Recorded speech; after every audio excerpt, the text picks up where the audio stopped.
다 같이 신앙 고백 드리겠습니다. 나는 전능하신 아버지 하나님 천지의 창조주를 믿습니다. 나는 그의 유일하신 아들 우리 주 예수 그리스도를 믿습니다. 그는 성령으로 잉태되어 동정녀 마리아에게서 나시고 본디오 빌라도에게 고난을 받아 십자가에 못 박혀 죽으시고 장사된 지 사흘 만에 죽은 자 가운데서 다시 살아나셨으며 하늘에 오르시어 전능하신 아버지 하나님 우편에 앉아 계시다가 거기로부터 살아있는 자와 죽은 자를 심판하러 오십니다. 나는 성령을 믿으며 거룩한 공교회와 성도의 교제와 죄를 용서받는 것과 몸의 부활과 영생을 믿습니다. 아멘. 찬송가 322장입니다.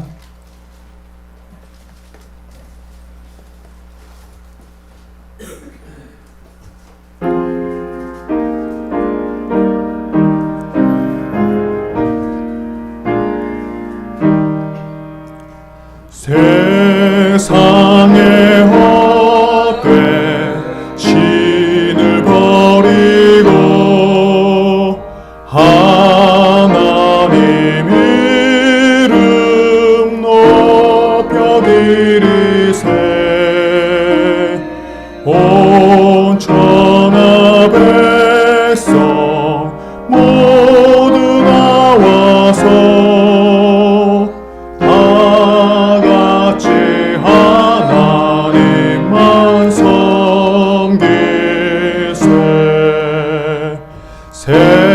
세상의 헛된 우상 버리고 인간의 모든 부귀영화와 거짓과 불의 모두 버리고 온전히 하나님만 섬기세. 주님의 백성 서로 헤아려 시기와 미움 아주 버리고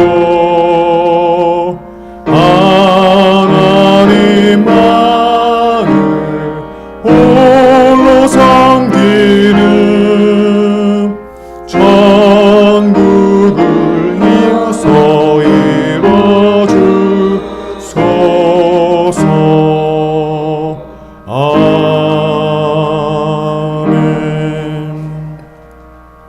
오늘 함께 읽을 말씀 로마서 1장 18절에서 25절까지 함께 읽겠습니다. 로마서 1장 18절입니다. 제가 먼저 한 절 읽고 교독하겠습니다. 하나님의 진노가 불의한 행동으로 진리를 가로막는 사람의 온갖 불경건함과 불의함을 겨냥하여 하늘로부터 나타납니다.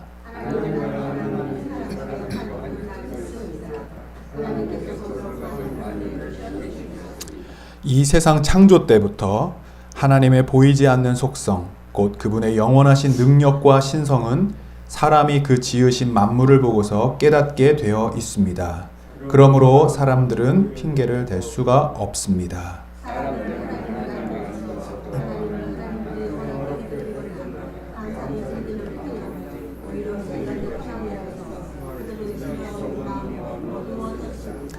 사람들은 스스로 지혜가 있다고 주장하지만 실상은 어리석은 사람이 되었습니다.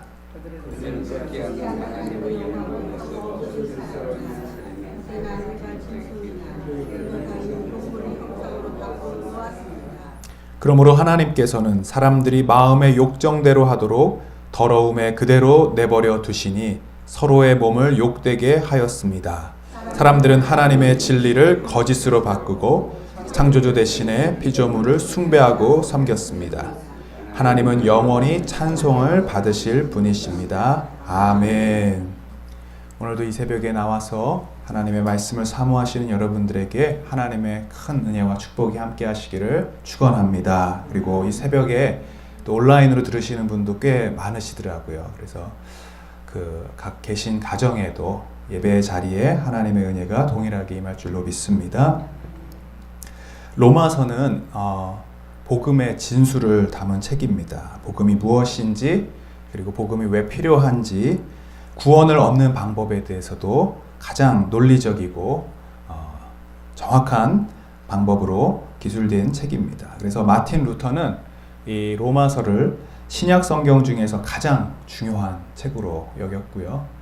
존 칼빈도 신약 성경 전체를 반지에 비유한다면 이 로마서는 반지의 보석과도 같다라고 그렇게 표현할 정도로 그만큼 중요한 성경이 로마서입니다.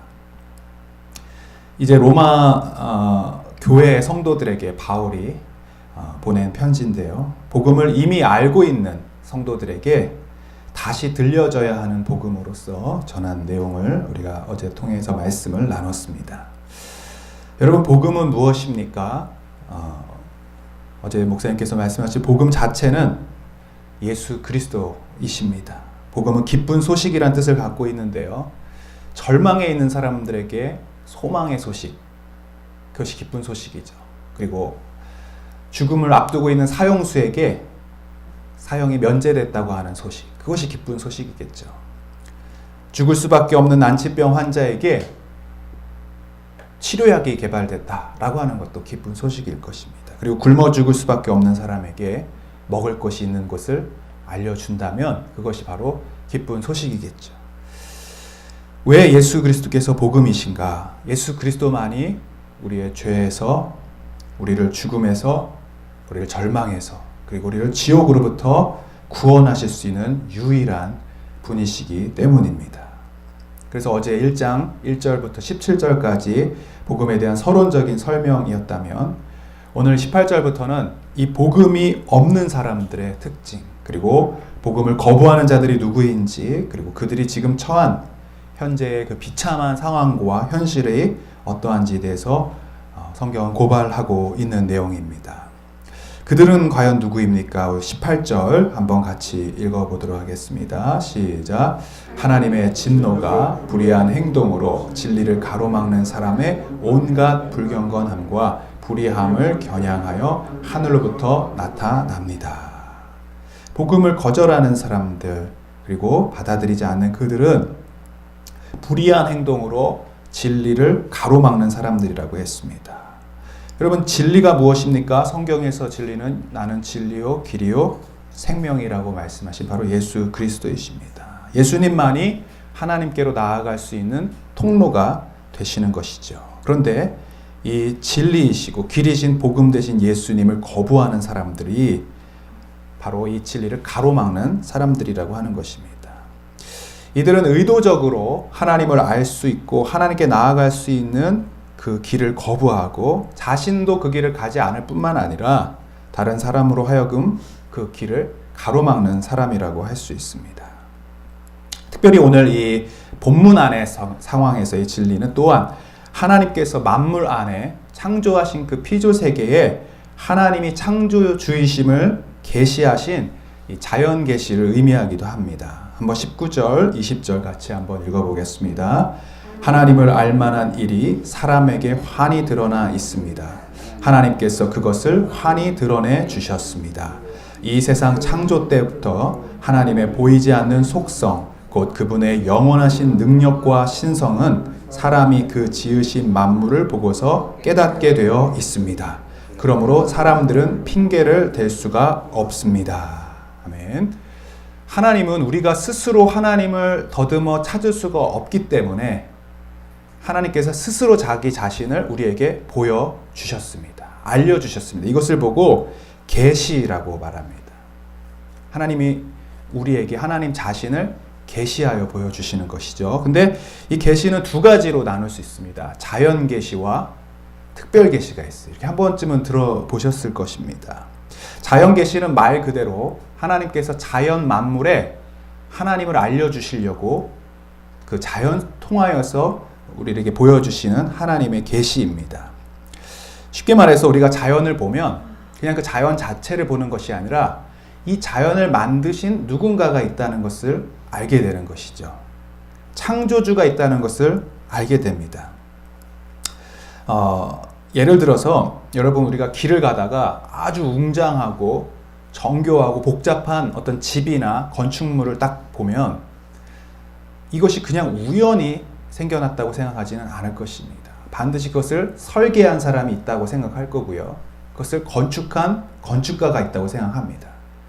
마찬가지로 우리가 이 자연 만물을 보면 이 자연을 설계하고 디자인하고 만드신 분이 있음을 하나님은 알게 해 놓으셨다는 것입니다. 몇 가지 예를 들면 우리가 지금은 예전에는 알 수 없었겠지만 지금은 과학자들의 연구를 통해서 이 공기, 우리가 숨 쉴 수 있는 공기 안에 산소가 21%가 있다는 것을 알게 됐습니다. 근데 이 산소가 조금이라도 그 양이 많아지면 우리가 살 수가 없고요. 그 21%에서 조금만 더 적어져도 건강에 문제가 생기거나 죽을 수도 있는 상황이 되는 것입니다. 근데 이 공기를 21%로 유지하는 것이 그냥 유지가 되는 게 아니라 어떤 상황에서 조금 많아지면, 공기 산소가 좀 많아지면 이 바다 안에 그 여러 가지 박테리아 세포들이 그 산소들을 쭉 흡수한다고 합니다. 그래서 그걸 딱 보존하고 있다가 또 산소가 모자라면 이 바다 안에서 그 조류들이 산소를 생성시킨다는 겁니다. 나무들도 마찬가지죠. 이산화탄소와 산소들을 호흡함으로써 계속 이 전체 지구가 그 정확한 퍼센트 농도를 맞추기 위해서 움직이고 있다는 것입니다. 누가 그렇게 해라라고 말하지 않으면, 프로그램하지 않으면 그들이 어떻게 알아서 할 수가 있습니까? 지구상의 그 세포들 뿐만 아니라 이 태양과 지구와 거리, 여러분 아시죠? 정확하게 몇 킬로인지는 우리가 모르지만 그 거리가 굉장히 중요하다는 것을 압니다. 그래서 태양과 지구가 조금이라도 가까우면 지구의 이 온도가 상승해서 빙하들이 다 녹고 대홍수가 일어난다고 합니다. 그리고 타 죽는다고 하죠. 반대로 지구와 태양의 거리가 조금이라도 지금보다 멀어지면 이 빙하기가 오고 얼어 죽는다고 합니다. 인간이 생존하기에 가장 적합한 온도를 유지하면서, 그 거리를 유지하면서 지구가 1년에 한 바퀴를 돌죠. 그걸 공전이라고 하는데, 이게 더 신기한 것은 지구와 태양이 그대로 돌면 안 되고 지금 지구가 약간 삐뚤어져 있습니다. 23.5도가 삐뚤어져 있다고 그래요. 근데 이게 삐뚤어지지 않은 채로 돌면 또 대혼란이 일어난다고 합니다. 근데 이게 정확하게 기울어져 있어서 이 빛을 받는 내용들이 아주 정확하게 인간이 살 수 있을, 생물들이 존재할 수 있는 상황으로 그대로 유지가 된다고 합니다. 누가 이렇게 비뚤어 놨을까요? 그리고 비뚤어진 게 왜 자기 마음대로 돌아가지 않고 정확하게 그것을 돌고, 1년이면 한 해를 돌고 하루면 24시간을 돌고, 또 이 기울어진 그 기울기를 달이 붙잡고 있다고 합니다. 달과 지구 사이의 그 인력이 서로 끌어당기면서 정교하게 그것을 붙잡고 있다는 것을 과학자들이 점점 발견하고 알게 되는 것입니다. 우리의 몸의 신체도 그런 신비를 갖고 있죠. 이 뭐 그냥 눈썹 하나가 왜 있나 싶은데 이게 없으면 여러 가지 불편함이 있습니다. 눈물이 흘러내리기도 하고 눈으로 들어가기도 하고, 이 만들어진 것들이 그냥 만들어진 것이 아니라 다 디자인하고 설계되고 우리의 몸에 가장 적합할 수 있도록 창조되었다는 것을 조금만 연구하면 알 수 있다는 것이죠. 바로 오늘 19절 20절에 나오는 것이 하나님을 알만한 일이, 자연의 계시가 누군가가 있음을, 창조하신 분이 있음을, 우리를 조각하신 분이 있고 디자인하신 분이 있음을, 이 지구 만물의 주인이 있음을 알게 해 주셨다는 것이, 이것이 바로 자연 계시입니다. 그러나 이 자연 계시만으로는 하나님을 알 수는 있지만 그 하나님께 어떻게 나아가는지를 알 수는 없습니다. 그래서 하나님께서는 친히 이 말씀을, 성경을 우리 가운데 허락해 주셔서 구원 얻는 길을 알려주셨고, 예수 그리스도를 통해서 하나님께 나아갈 수 있는 복음의 길도 열어 놓으신 것입니다. 근데 사람들은 이것을 알면서도 의도적으로 거부하고 거절하고 있는 것입니다. 예전에 미국과 소련이 서로 이렇게 달 탐사를 누가 먼저 가느냐, 우주를 누가 먼저 보내느냐 막 굉장히 전쟁을 치르듯이 했다고 합니다. 근데 1961년에 미국이 먼저 보낸 게 아니라 소련이 먼저 우주선을 보냈죠. 그 탔던 우주 비행사 이름이 가가린이라는 사람이라는데 그분이 우주에 올라가서 첫 마디가 이랬답니다. 우주에 와보니 하나님이란 분은 계시지 않는다 라고 얘기를 했습니다. 10년 뒤에 1971년도에 아폴로 우주선이 미국에서 보냈죠. 거기 제임스 어윈이라는 분도 똑같은 곳에 가서 이렇게 고백을 했다고 합니다. 이 우주의 광활함을 보니 하나님을 살아계심을 나는 경험했다. 하나님이 지금 계심을 느꼈다라고 고백했습니다. 똑같은 우주를 보고 똑같은 현상을 보고 한 사람은 하나님이 없다고 얘기했고 한 사람은 하나님의 살아계심을 느꼈고 체험했다고 고백하고 있습니다. 이 두 차이가 무엇입니까? 21절을 한번 읽어보도록 하겠습니다. 시작. 사람들은 하나님을 알면서도 하나님을 하나님으로 영화롭게 해드리거나 감사를 드리기는커녕 오히려 생각이 허망해져서 그들의 지각 없는 마음이 어두워졌습니다. 지각 없는 마음이 어두워졌기 때문에 하나님을 알지만 하나님께 감사하지도 않고 하나님께 영광 돌리지도 않게 되었다는 것입니다. 이 말씀은 꼭 불신자들 뿐만 아니라 또한 우리에게도 적용될 수 있습니다. 우리가 하나님을 압니다. 하나님이 계신 것을 압니다. 그러나 우리 삶 가운데 하나님이 우리의 삶을 주관하고 계심에 대하여서 감사하거나 영광 돌리지 않는다면 우리는 또한 이 지각 없는 마음으로 어두워진 상태일 수 있습니다. 하나님이 계심을 압니다. 그러나 그것이 지식으로 끝나는 것이 아니라 하나님이 우리를 사랑하고 계시고 우리를 지켜주고 계심에 대하여 늘 감사와 영광을 돌려야 하는 것입니다. 그러나 의도적으로 이것을 끝까지 가로막고 받아들이지 않고 거부하는 사람들의 특징은 무엇입니까? 우리가 앞에서 읽었지만 18절에는 이렇게 말씀하십니다. 하나님의 진노가 불의한 행동으로 진리를 가로막는 사람들의 온갖 불경건함과 불의함을 겨냥하여 하늘로부터 나타난다. 하나님의 진노가 있다는 것입니다. 하나님의 진노. 이 분노, 진노 이것을 우리 인간적인 감정으로 생각하면 굉장히 충동적이고 막 부모님이 화가 나가지고 자녀들한테 막 하는 것처럼 보이지만 여기서 말하는 이 진노는요 사람들의 충동적이고 인간들의 감정적인 그런 감정과는 다른 것입니다. 이 하나님의 진노는 공정하시고 정의로우시고 정당하고 이성적이시고 하나님의 공의의 속성이 기반한 진노입니다. 특별히 하나님은 노하기를 더디하시고 인내하시는 하나님이다 라고 말씀하셨습니다. 그래서 하나님은 우리를 기다리시고 우리를 회개하기를 원하시고 하나님 앞으로 나오기를 인자와 사랑으로 기다리고 계시는 것입니다. 그러나 하나님께서 이 사랑의 매로 깨닫게 하실 때도 있습니다.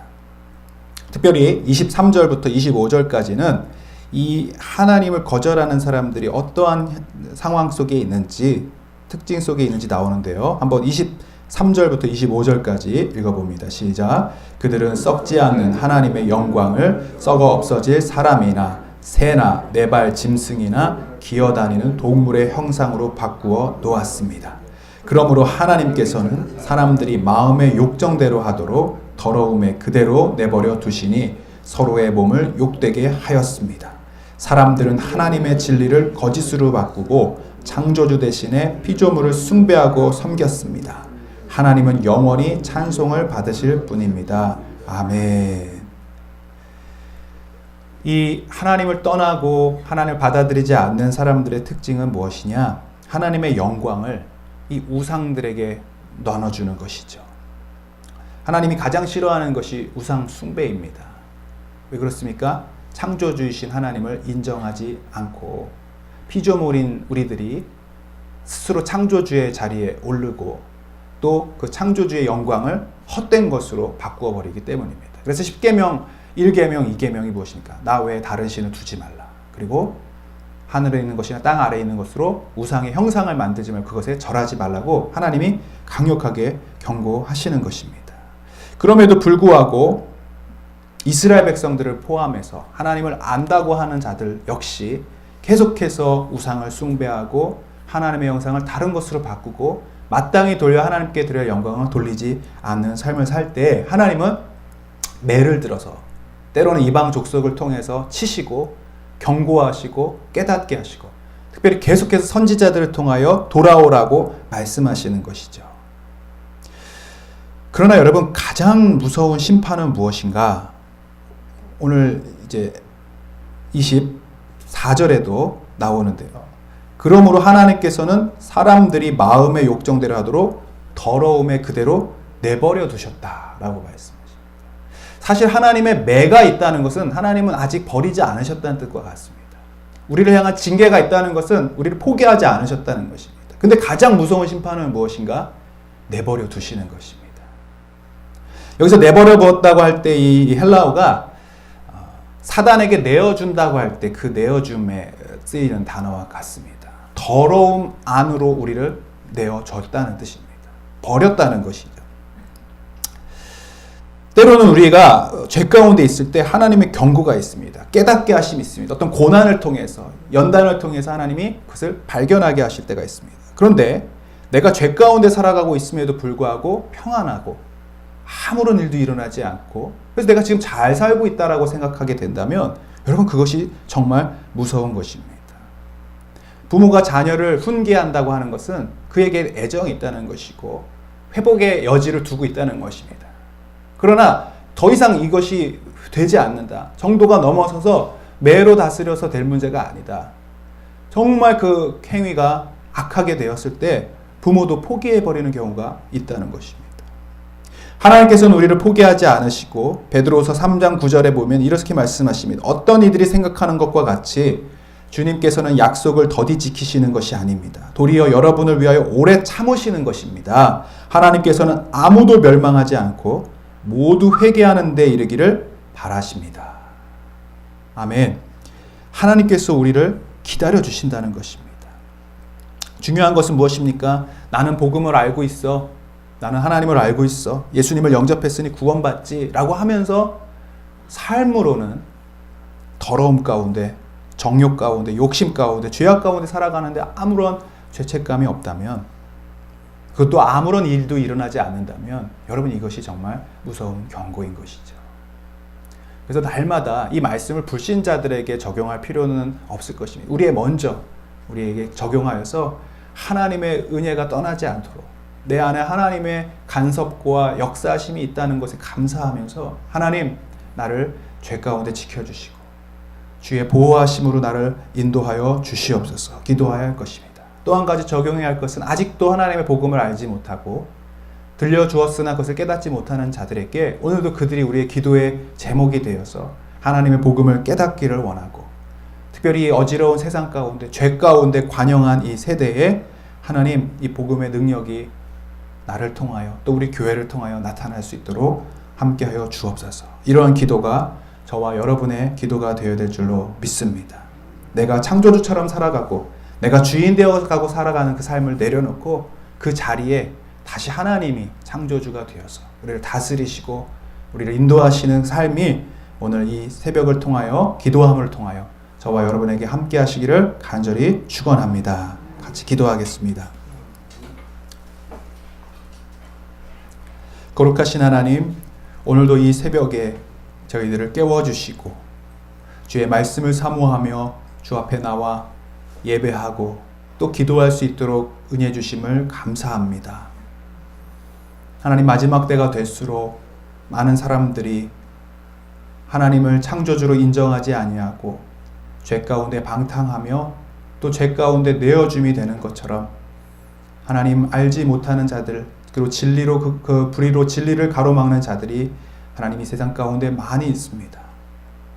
그러나 하나님께서 여전히 우리를 사랑하시고 포기하지 않으셔서 여러 가지 징계로, 고난으로, 또 질병으로 함께 할 때에 하나님, 우리가 그것을 신속히 깨달을 수 있도록 도와주시고 회개함으로 이룰 수 있도록 도와주시옵소서.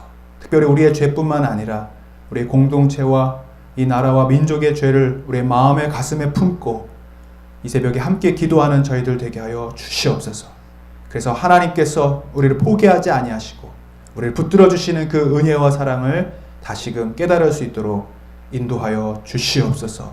코로나19 상황에 특별히 하나님, 우리가 무엇을 회개해야 할지, 또 어떻게 우리가 하나님 앞으로 돌아가야 될지, 회복되어야 할지 주님 깨닫게 하여 주셔서 이 땅과 이 민족 가운데 하나님의 다스림과 통치가 다시 회복되는 놀라운 역사가 있게 하여 주시옵소서. 여러 가지로 경제적으로 힘들고 어려운 가운데 있는 주의 백성들 긍휼히 여겨주시고 이 코로나 상황을 종식시켜 주시며 하나님 다시 예배가 회복되고 믿음과 신앙이 회복될 수 있도록 인도하여 주시옵소서. 바랍고 원하기는 하나님, 우리 교회 안에 특별히 질병과 연약함으로 병상에 있는 분들을 기억하여 주시고 특별히 치료의 은혜를 내려주셔서 회복하여 주옵소서. 일어나게 하여 주시옵소서. 아버지, 특별히 스스로 회복 중에 있는 우리 권사님께도 함께하여 주셔서 치료의 광선을 발하여 주셔서 온전히 회복되는 역사가 있게 하여 주시옵소서. 우리의 자녀들도 건강으로 지켜주시옵시고 하나님, 이 과정 속에서 낭망하거나 절망하지 아니하고 복음 대신 예수 그리스도를 끝까지 의지하고 붙잡아 승리를 경험하는 우리의 자녀들 다 되게 하여 주시옵소서.